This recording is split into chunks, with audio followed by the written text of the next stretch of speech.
I wanted to do a real quick video here on oiling the sewing machine for you, Heather, because you should do this after 8 hours of use, or if it's been sitting for a couple months or something like that. Anyway, it's pretty simple.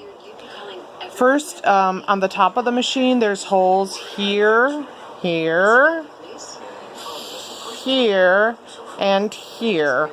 There's also a hole in the bobbin winder right there. So just 1 drop of oil in each spot. Then the other thing you need to do is just loosen this screw up here. You don't have to take it all the way off, you just loosen it. Don't let this scare you, because see, your tension and everything comes off. And then what you do here, and pretty much there's 3 places that I do this. You look, and anything that has a part that moves and touches another piece of metal, put 1 drop of oil.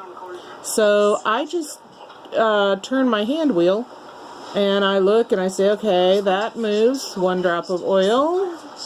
Let me see, I got movement right up here, so 1 drop of oil. And as you can tell, this will be newly oiled for you. Okay, there's an arm spot right down here that moved when I turned the hand wheel, so I'm putting a drop of oil there.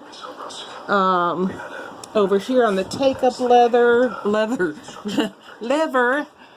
I look at it and see, this hole up at the top there is what you're oiling the take-up leather with that hole, lever with that hole.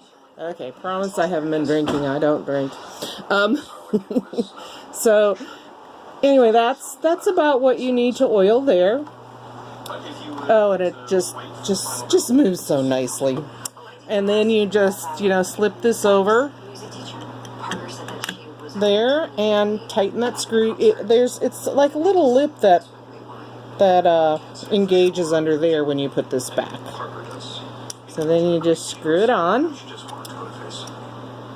And then I'm going to turn the machine. This is a nice part about having a machine in a cabinet, because these things are heavy. They are totally metal, and there's really hardly anything you can do to mess these machines up. So if you think it's not working, you just get a friend or give me a call, because really, like I said, there's hardly anything you can do to mess these machines up. Okay, so I'm going to put it on its side. There's the underneath, and same thing. Now this particular one has some black parts. It makes it a little more confusing, but just look for everything that moves. I'm not going to go through the whole thing, but turn your hand wheel. If it moves and there's metal on metal, give it 1 drop of oil. Alright, I'm going to pause this for a second. Okay, so I finished oiling underneath there. So when you get the machine, it's going to be fully oiled. But I wanted to show you something else here. If you choose to do free motion quilting, this right here controls the feed dogs, those little teeth there. And what you do if you want to do free motion quilting is you just loosen this thumb screw, they call it, and you'll see that, I don't know if you can see the movement, but if you push it up, see how it's moving there? That is what is controlling the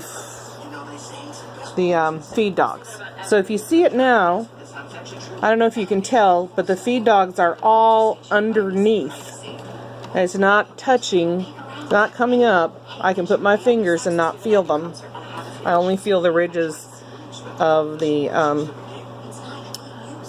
holes for the feed dogs. So, and then when you're done, push it up and screw the thumb screw in really tight, and that'll bring your presser foot back up. Now if you had some real thin fabric, you could put it like sort of medium, where the feed dogs don't come all the way up, the teeth don't come all the way up, so it doesn't bother your fabric. Alright, I'm going to put it on pause again while I go to the back of the machine.